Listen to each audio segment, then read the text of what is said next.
À la fin du conte, Asip est la reine des serpents. Celle-ci se sacrifie. Elle demande à être tuée par la main du méchant vizir Shahmur et décomposée en 3 morceaux qui seront plongés dans l'eau bouillante. La première écurie sera donnée au vizir qui en mourra. La deuxième sera réservée à Asib, elle lui ouvrira les portes de la connaissance. Et enfin, sa chair sera donnée au roi qui sera guéri.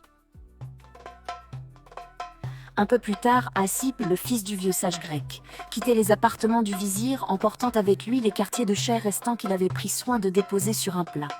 Il les déposa dans la chambre de Karasdan, en lui souhaitant longue vie tout en lui annonçant la mort de son vizir.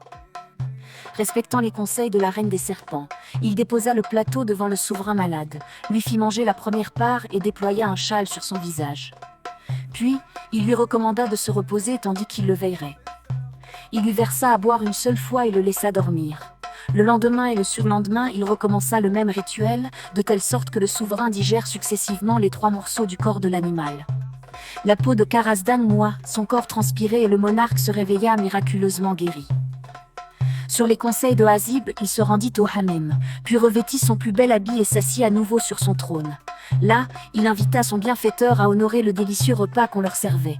Bientôt, la nouvelle de la guérison du roi se propagea dans le royaume. On se précipita pour le féliciter. Le souverain Karasdan présenta celui à qui il devait le miracle et le nomma sur-le-champ à un rang plus élevé que ne l'avait été Shahmur. Les honneurs dus à un homme riche et puissant lui furent rendus. La mère de Asib était comblée. Ses proches, comme les bûcherons, les félicitèrent. Depuis ce jour, Asib l'ignorant devint un homme respecté, dont la réputation dépassait les frontières. Ses connaissances dans chaque discipline le rendirent célèbre, mais lui n'avait pas oublié le naufrage de son père. Il interrogea sa mère sur les livres et les écrits qu'aurait dû lui laisser Daniel, ce grand savant. Le moment était venu pour sa mère de lui remettre le coffret où son époux avait caché les feuillets. Étonné, Asib apprit ce jour-là que la bibliothèque entière de Daniel gisait au fond des eaux. Ces pages étaient les seules que le vieux sage avait pu sauver pour que son fils en hérite.